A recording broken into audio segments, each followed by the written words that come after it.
Hey everyone, it's Thermite. I don't have the reaction. Lost it. I had a blackout for the first time in a long time just as I was finishing up.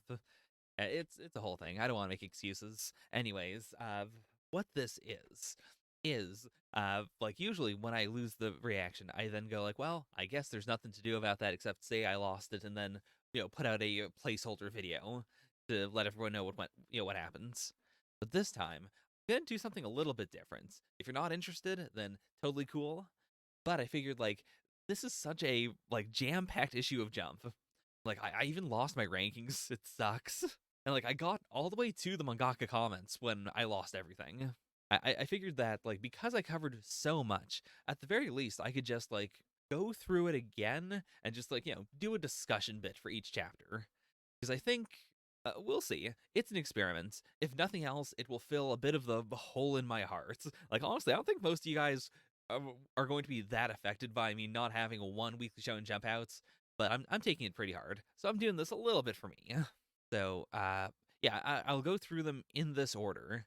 I actually did. What happened was I recorded Choujin X on one day, and then the following day, the next chapter came out. So it actually was like Choujin X, then Shugomaru, then I think Ayashimon, and then Choujin X again.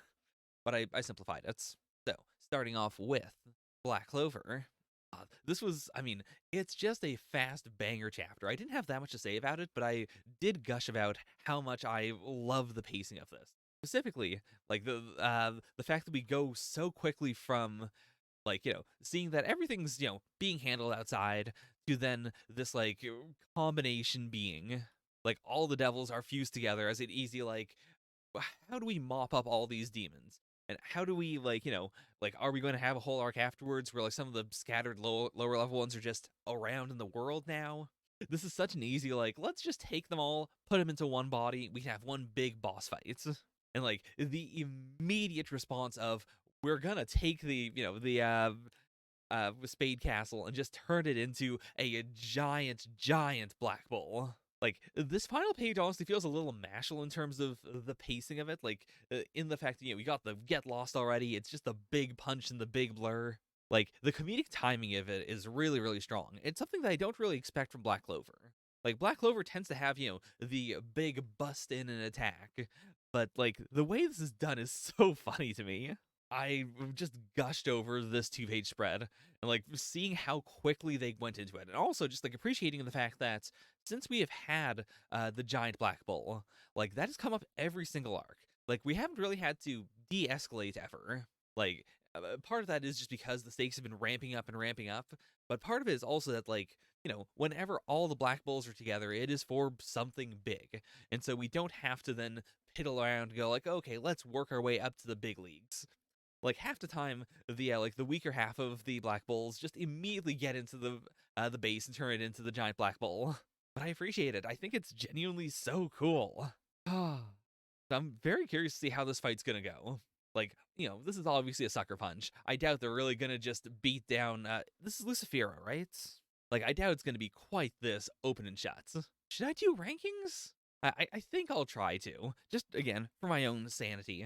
Next, we had Choujin X, Chapter 13. I guess we'll talk about 13 and 14 kind of as the same thing. Like, the raising mechanic seems interesting, and I really like bringing this back to back to baseball. This chapter was, just strong for, like, amping up the stakes for, like, this sinker shot also I think is really cool. Like, this really sells that this isn't, like, an impact crater. It is a sinker. Like, the tree just, falls in. But I love that this ends with Tokyo, like, getting the bat and going like, all right, I'm gonna have to, out hit a Koshien pitcher. Here we go. Let's do it. I'm curious to see what the raising mechanic, like, he does raise himself here. And so I'm curious as to, like, is that going to have any negative side effects? I mean, also, I said, he raises himself. What I mean is, he said he needed to, and then he got kicked in the head and broke his spine. Like, I'm curious if there's going to be any, like, bad backlash. The other thing I thought was really cool about this chapter was highlighting his, like, fanaticism. Like we had that before as a part of his character, but that was, dedicated to one person who was also his friend. Like it wasn't a general like I become a fanatic for all sorts of people. Whereas this chapter really like pulls that into his vulture aesthetic. That he is, you know, like this is using all of his powers.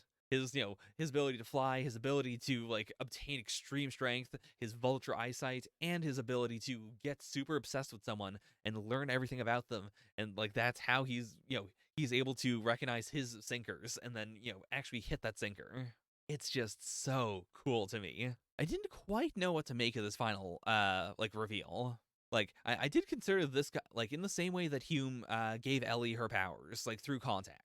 Like they both have similar powers. I do wonder if this like prayer Choujin, like I do wonder if these guys over here are the result of this guy.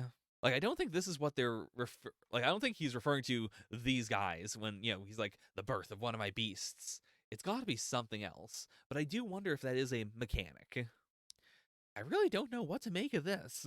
I don't even know what these are on their foreheads. Like, are these just, like, were they just stabbed in the head, or is this supposed to be like a sacrificial thing? Like, they're not skeletons or anything. They do look like they are desiccated.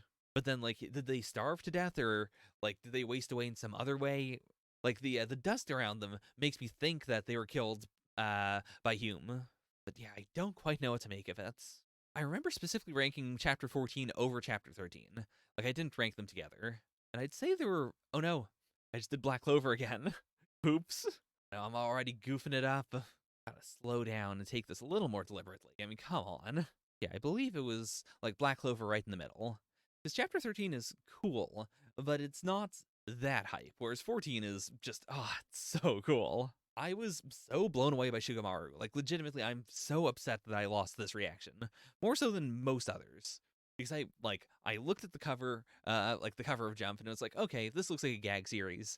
I appreciate, like, the goof of seeing, like, most gag series, I imagine, would just have, like, this centerpiece here. Like, we wouldn't have the panels around here. But the panels, A, like, look really, really good, and B, it immediately sells you on the comedy of the series. Especially the fact that, like, all of these are head trauma, which isn't a thing in the chapter itself. But yeah, I was really impressed with the types of comedy in this one-shot.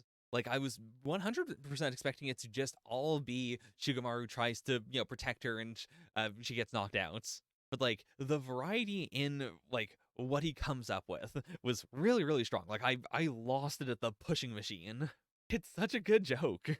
I think my favorite joke was probably this one, though. Like, just the paneling of it. And the fact that this guy's design is already inherently very, very funny. Like, the hair, the face, the, like, absolute lack of shading on his body. And then the ice, like, giving him shading just looks, it pops so much.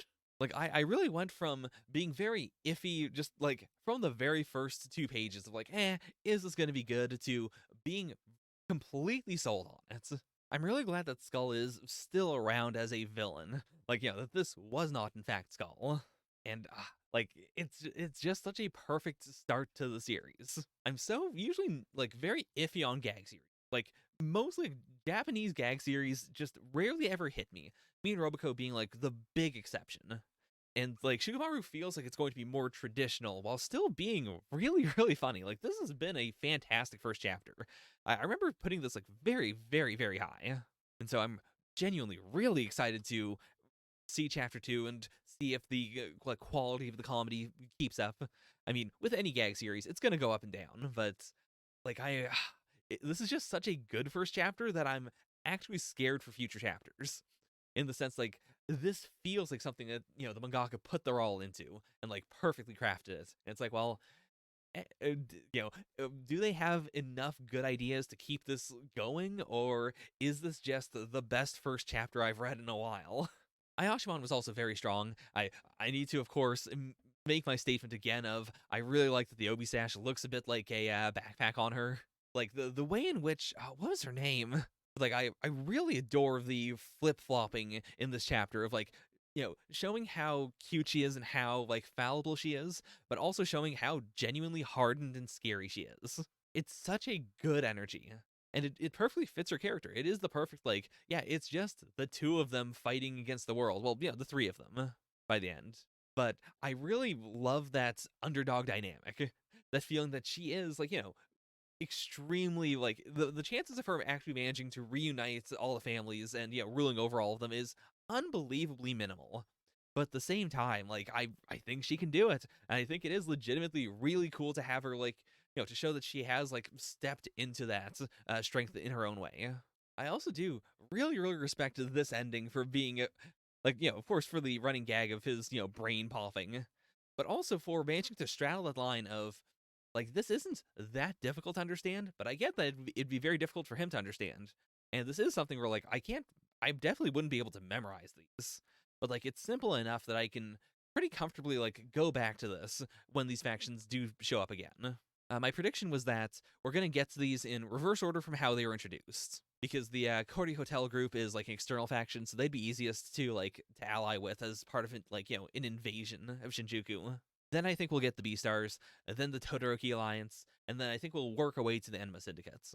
Like, I think it'll be a relatively, like, I think a modern series would usually jump right to the Enma Syndicate as a quick, like, yeah, we are not going to just dilly-dally. We are going to get that emblem. We are going to, like, confront the, the new second chairman. But I think it makes more sense for the series to, like, go through these and scare the Enma Syndicate and give them more time to, like, respond and more time to, like, build up an army or something.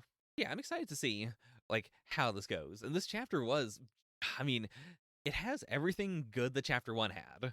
The fighting is good, the art is good, the goofs are great. It wasn't quite Black Clover tier, but it's pretty darn good. Like, for a second chapter, it really, really, like, it sells me on the continuing energy of the series. Also, actually, in the first chapter, I didn't realize how much time must have passed. Like, just from her character design. Like, either a fair amount of time has passed, or I guess alternatively, like, she could, depending on how like Ayashi power works. Like, it's possible that she did age herself up to this level, but then I'd be very surprised that she didn't like age herself up to like being a full adult if she could do that. So I'm guessing time really did pass, and just like the things have been fraught ever since. It's yeah, I want to just bring that up because I am like 50-50 on that. I don't think we've gotten information on like how long it's been specifically. Just like it has been some time, but yeah, like the art difference or like her character design difference is striking. Next, of course, we had Sakamoto Days, which, I mean, most of this is just the Apart backstory, and a big part of my reaction was just me screaming about how insane it is that his name was Apart. I mean, we had that already with Dump, but specifically, I think my logic was, if I met someone named Dump, I would assume it's just like a foreign name. And like, I could imagine someone just being called Dump, but Apart is so loaded with like meaning. Like, Dump's name has meaning, but I wouldn't immediately go to someone named Dump and think like, oh, this is probably like, relevant to who they are as a person. Whereas if you name your kid Apart, like you're dooming them to a life of being apart from other people, or like, having to play off of that, having to be like, even though my name is Apart, I am in fact connected to you. I did also speculate that maybe his name was like a space part, like a part, like I am meant to be a part of society, but instead he fell apart from society. But yeah, I really liked his dad. I like, how do I put it? I liked his dad, because like it showed that he did have a pretty good, like, not a good life. Like, he was still neglected by his mom, but it felt way more realistic. And I did genuinely feel for, his dad freaking out. Like, that was not great. But like, I can understand where he was coming from, and at the same time, I can see where apart, like, how that was the final betrayal. How he did see, like, oh, I thought my dad accepted me for me, but in fact, he won't accept this, horrible serial killer part of me. And of course, the final reveal that he is in fact like the A plus plus rank, that he is even bigger than minimalist, was pretty shocking. Like, I really thought we were going for an anticlimax, or not an anticlimax necessarily, but a climax of Apart is not as good as minimalist, and therefore that does show, like, the fact that Sakamoto is struggling with him would show that Sakamoto does need to get used to being a fat guy and moving like a fat guy moves. Like, I thought that was what we were going for, but no, it is more of a traditional, like, no, this is in fact the ultra final boss. I'm very curious to see where we're gonna go from here, because like, they are very much mini bosses, and this was not the like, let's show off what Order can do arc. Like, we got a little of that, but this wasn't the like, let's give everyone in Order like something to do, which makes me very curious as to like, how are we gonna move on from this? Like, are we gonna just say that Slur was using them as a distraction, or was it something else? Like, did he really think this was gonna work? I'm very curious. After Sakamoto Days, of course, we had Undead Unluck, which, I mean, Undead Unluck always sucks when I'm not reading it with everyone, just because it's such a, packed series. It was cool getting, like, a couple more of the cards, like, specifically who they relate to. I'm pretty sure we did skip over Creed, so I cannot say, like, whether I was right or wrong about Creed. Oh yeah, the I cannot ever forget thing was Nico, which I have heard that there were, like, there was speculation way before this that he was in fact unforget or unforgettable. Like, specifically the fact that he is saying, like, how do I put right? Number one was, like, the fact that it is I cannot ever forget means he's got to be unforgets.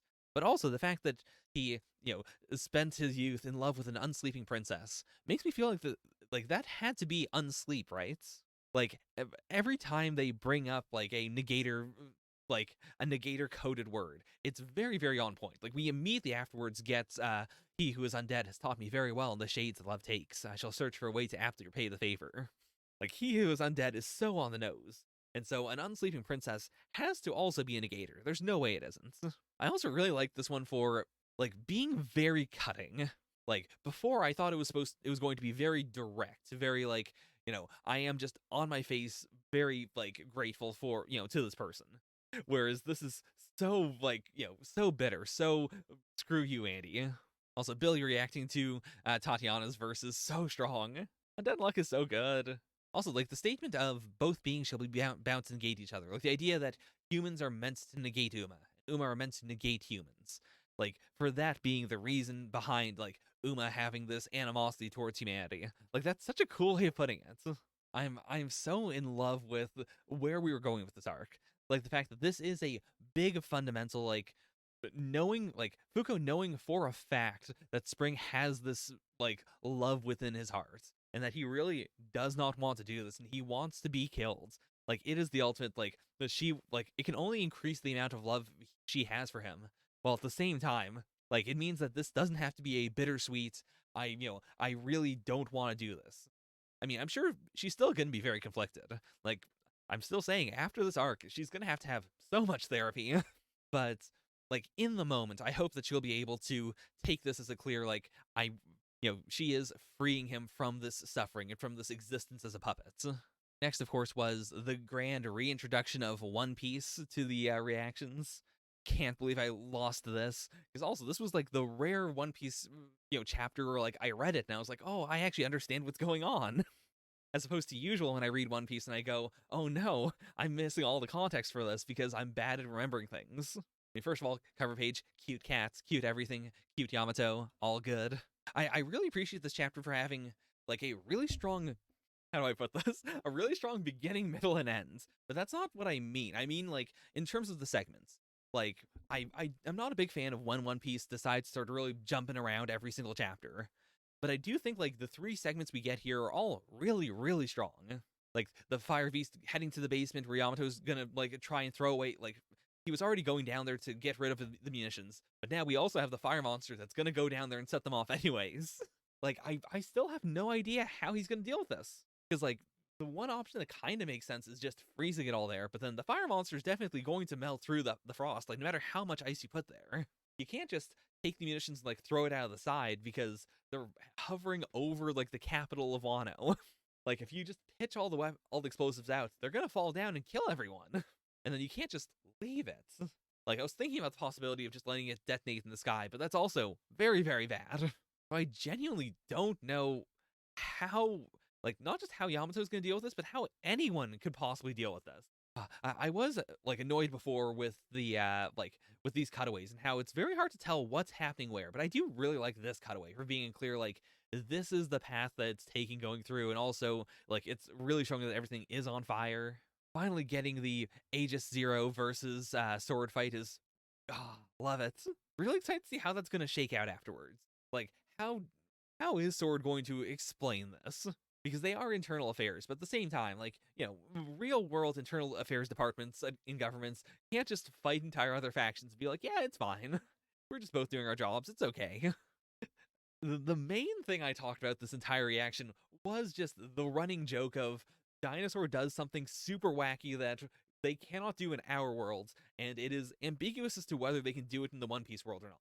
it's still a great question of like, is this like the goof here is clearly like, the pterodons of the ancient past hunted their prey just like this. Damn it, I had no idea. Like the goof is clearly this is wacky and definitely not how it actually works. But there's no reason why it can't have worked like this. Like this could be some wacky Zoan energy, but it could also be like legitimately this is how the animals worked, and the goof is just on us, the audience, for not knowing that this is how they used to actually work in the ancient history of One Piece. We have finally hit the point where, like when my fiance finally catches up, like I and my entire server, it was his server before that. Like we all gave him so much shit for when we got the Allosaurus fruits. He was like, "Oh, an Allosaurus! Like you can turn into any dinosaur." And we gave him so much shit for that. And in hindsight, I feel like we might get the reveal of the Allosaurus is in fact a dinosaur that can turn into every other dinosaur. I genuinely think it might happen at this point. Yeah, I'm very curious as to like what Lunarians are. Like specifically, my questions were like a is this like hyper durability on his pterodon wings, like does that come from these wings? Are these also like hyper strong? And if so, like is that like this constant hockey, or is it just like are they just colored like that? I believe in the anime they're red, right? Let me just check that. No, they are black. Okay, because I was speculating about like some general stuff related to this. Like we know Diablo Jambla. I will never be able to say that correctly. But we know that's also a technique where, Sanji spins real fast and heats up his leg and then, it bursts into flame. And very recently, like, Queen was talking about that and questioning, like, how does that work? Is that a thing human beings can do? Does that make any sense?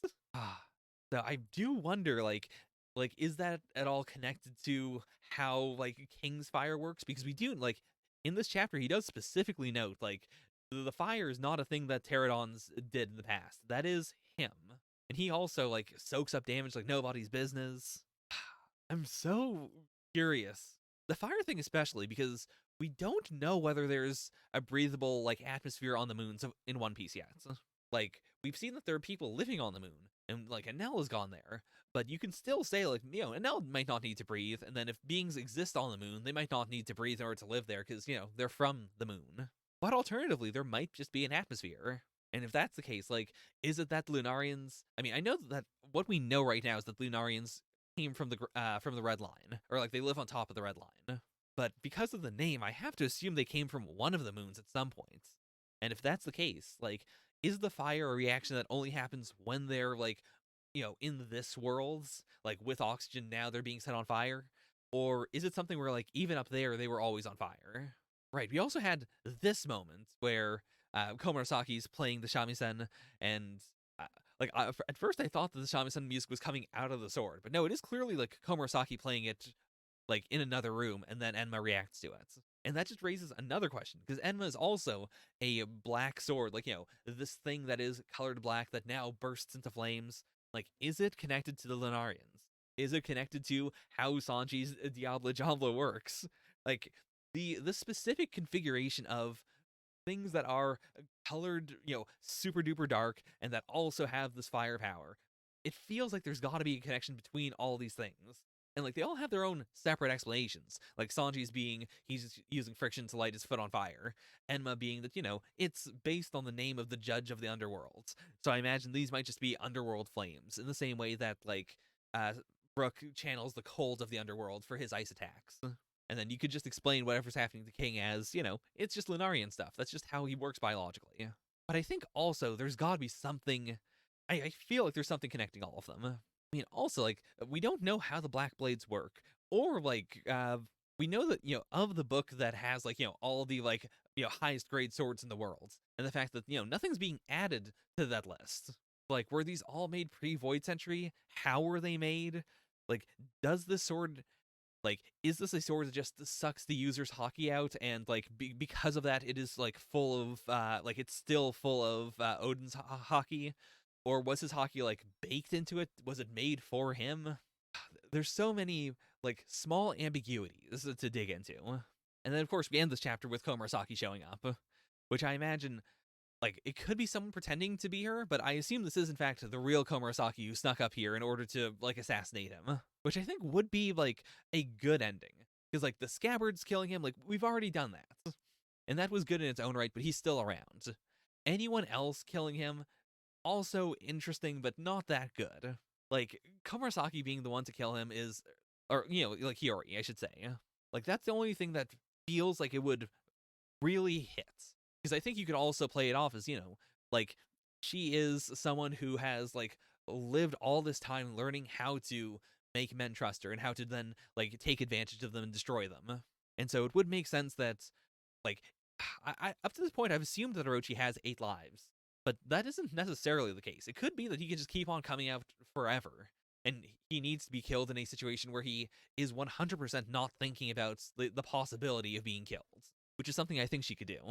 But yeah, like between the Yamato plots, the like this fight between King and Zoro, and then this ending, like this whole chapter was just on fire. It's so darn good. I'm so happy. Like this one really, really hurt to lose. I I don't think I put this super high, but I might honestly put it higher, like having talked about it more. After that, of course, Dr. Stone. Uh, this was all right. I wasn't super duper into this chapter. Like I do appreciate the fact that we did bring up Senku's extreme weakness, like extreme lack of stamina, and even though we have ended this with he's definitely going up, there's still the possibility that he'll need a pinch hitter. And so I could see like Chrome having to be swapped in last minute. And I do think like the how do I put this? First of all, like having this connect to his dad and that being the reason why he's all fired up and trying to do it, that was really nice. But also like having Kohaku replace Tsukasa is so good. Like Kohaku is probably consistently like my favorite character in the series. Like everyone else goes up and down, even Suika, even like yeah, like everyone goes up and down, but Kohaku's always been consistently just so darn good. And I really love this for being like the big like, you know, 360, like coming all the way back around but with a new perspective of like, you know, but both calling back to Tsukasa fighting Kohaku all the way back then, but also to like Tsukasa being bested by the gunpowder and accepting that yes, science is the great equalizer. The smug energy in this last panel truly gets me. It was I lost it because of A, the smug energy is, the best. Like look at this. B, of course, just Kohaku with a submachine gun. Like everyone with all these weapons is super funny to me, but Kohaku with an SMG is the funniest thing in the world. Get Kohaku into Fortnite. But yeah, I was very surprised that of the lineup we had before, that only one person changed. But I do think that means that we're probably going to get someone else switching off. Whether it's Ryusui or Senku. I think of them, like, there's no reason... How do I put this? Like, because they're going to have to be petrified before they go up anyways, and because they'll probably have, like, a remote assistance to come back down, like, they still need a pilot. But I don't know if they need someone like Ryusui. Especially since, like, if they're going to be doing pilot training, then they may as well like train some other people. And if that's the case, like spaceflight is so different that I feel like they could do a pinch hitter situation there. And like narratively, there's no way Senku's not going to be going to the moon. Like I brought up the Chrome thing as just a possibility, but realistically, Senku's whole thing has been I want to go to space, and there's no way he's not going to be getting into space. If anything, like because Kohaku weighs less than Tsukasa, I think we might actually call back to that chapter where they were like pairing off everyone in order to try and like get the weights exact. I think they could like do something where Senku like they add on a fourth person by pointing out that because Kohaku weighs so little, they could then like put on a fourth person who can do something that needed to be done, or someone who can then like balance out the flaws of their team. Like should a flaw show up? But yeah, like for an interstitial chapter, it was pretty darn good. And I'm happy to see Kohaku get her due. Also, seeing the seeing everyone come to Japan once more in order to like do the tryouts, that was nice. It also created this big feeling of like, yeah, all the other places are kind of going to be on autopilot. And if someone needs to come in from one of the other countries, they just can. We don't have to worry about that. Like, logistics might show up at some point, but for the most part, I felt like that was Inagaki and Boichi saying, don't worry about that too much. Like, everything's gonna be going in the background. It'll be fine. Yeah, not a fantastic chapter. like, I liked it, but there's some real stiff competition here. After that, of course, we got parting gifts. This was, I mean, I really the one take I really loved here was the idea that that New Order is now like the inverse of like how it is right up there with All for One and One for All, in that it is this like poisonous quirk. It is the opposite of a quirk that, you know, you pass on to people in order to like build up this power. It is an unbelievably powerful quirk as it is, that you pass on to someone and that, you know, it destroys them from the inside out. I really like that as her, you know, like the idea that in this moment she has like made herself the equal of All Might. Like she has the reverse One for All. And that like even posthumously she was able to do some unbelievably serious damage to All for One. But whereas like All Might's was smashing his face in, like this is smashing apart so many of his quirks. Also, this did make me finally accept, like, we've now hit the point where Shigaraki can be saved. Like, this is finally the moment where he wants to reach out, where he has fully accepted, like, oh, this isn't me. Like, I am just a pawn for this, you know, pure evil. And even if, like, I am unsaveful, even if I've done truly awful things, like, he still wants to reach out. And I believe if he wants to reach out, then Deku will reach out for him. Like, this is such a fundamentally important arc. And while, like, I wish we had had more with Star and Stripe, and I wish he had gone to Japan, I wish so many things. At the same point, I can appreciate the tragedy of this. That had she managed to make it to Japan, things would have, you know, potentially gone a lot better for, you know, the upcoming arc. But because of this, like, it was cut off too soon. And even so, she was capable of, you know, like, putting down this unbelievably dangerous blow. And like, it's not that this is unfixable for All for One. Like, the person called All for One still has a copy of like all of these quirks within him. So if he wanted like this new being to have those quirks, he could pass them over. But there's no more quirk duplication, and there's no more like just waiting around. Like, Shigaraki is going to be complete in about a week, and that implies that he'll be complete with the quirks that are currently like in him. Like, if All for One were to try and fuse in more quirks, that would set him back again. Or I imagine that might be like, you know, the absolute final fight, last ditch efforts of this body is dying anyways, so let's move all these quirks into you anyways. Ah, yeah, I'm guessing that like knowing that the planes were like recording all the quirks and analyzing them makes me think that we might have like a list of all the surviving quirks within All for One, or within, you know, this being, this amalgamation, which could make it like a much more even fight, honestly. Like, especially since we know that like there's a bunch of duplicates, or, you know, things that are functionally duplicates in there. They might be able to make a list of like, here is what he can do, and then Midoriya, here's what you can do. I'm curious about this next arc, but I'm not like particularly hyped for it. Like, we'll see. I have faith in Horikoshi, but just like the way we ended this chapter didn't give me a big like, oh, I'm excited to see what happens next. It's more of just a, let's see what happens next. I'm also very curious to see like what the international community will do, if anything. Like, we've already set up this area of like the rest of the world is terrified of losing their number ones, so they're not going to send everyone in here. And like the one person who was going to break the rules already did. She showed up, she paid the price. So like there's still people out there, and like we still have like All for One's, you know, friends like stirring up chaos in the, you know, out there. So there's still possibility for like international stuff to happen. But I'm assuming that for like the final arc, I think it's going to be mostly Japan focused. We probably won't actually have the other heroes show up. Like, this is also just a really ripe place to do spin-offs and whatnot.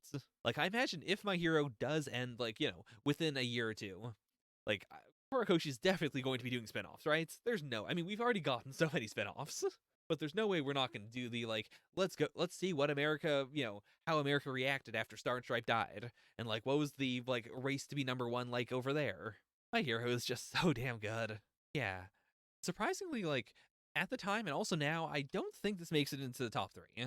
Like, it's a fantastic chapter, but it's also much more epilogue-y. And I mean, you know, that it is an epilogue, but like, I mean, I don't know why I'm trying to justify it. Like, number 4 is still unbelievable. Like, so many of these series are so damn good.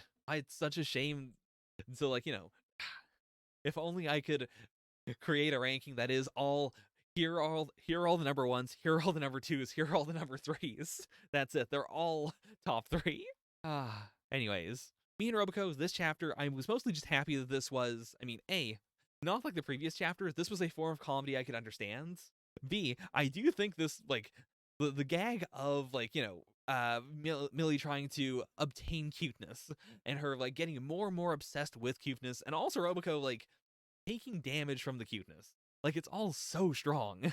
I really love that we end this with just like, yeah, she has completely forgotten what the point of all this was. She's no longer trying to recruit Roboco. She is just trying to become cute. And also, like, this final outfit she had is so damn strong. I mean, it is fundamentally just the maid outfit fused with cat stuff, but cat maid is a very strong aesthetic. As Roboco says, no one can stop a girl who wants to be cute. But yeah, it was a really, really good chapter, but it wasn't a big laugh out loud chapter for me. Like, Shugomaru did manage to surpass it, which is incredible. And, like, big props.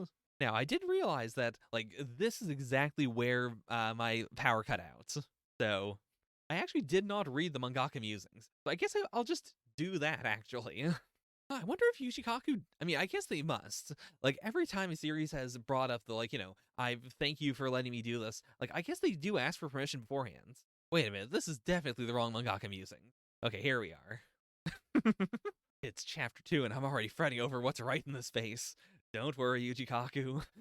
You'll almost certainly settle down into not caring. If Hajime Komoto had to fight the Spring Uma, I do feel like you'd probably say this. No, Spring. My abilities will work on you because I love sleeping. That's why I love Spring. What is Syrup 16G? That feels like a codeine reference, right? Like, there's no way this isn't a, like, Scissorp reference, right? I mean, it doesn't say that in their history, but then again, I imagine, like, why would you? The idea of Boichi just watching Dune over and over again is super cute. High School Family has slowly been getting reprinted, and for that, I am truly grateful. I mean, as much as High School Family doesn't really hit for me, I am really, really glad that it is, like, doing that well. Like, that it is getting reprints. It doesn't sound like, it's flying off the shelves or anything. But still, like, getting a reprint run at all is a big deal. I was walking up a hill holding a cup of hot tea when I had to sneeze. A dangerous situation. Honestly, I've been there. That is classic Canadian winter problems. Alright, not a whole lot of great mangaka musings here. I mean, I've been sloppy with putting it on the rankings, so I can say this is a definitive bottom. Yeah. Don't worry, Choujin X, you've got nothing to worry about. Okay, that was me doing basically just the discussion portion of each reaction. I think I kind of got into a groove in the second half. I don't know if anyone is still watching this, but I do apologize once again for losing the reaction. And, I mean, we'll see how next week goes. The same problems might carry over, so I might not be able to do a stream, but I'm gonna try. Thank you guys so much for putting up with this. Like, this has been kind of just a lost week to me, so either way, I'm happy to be putting out something. Bye for now, and yeah.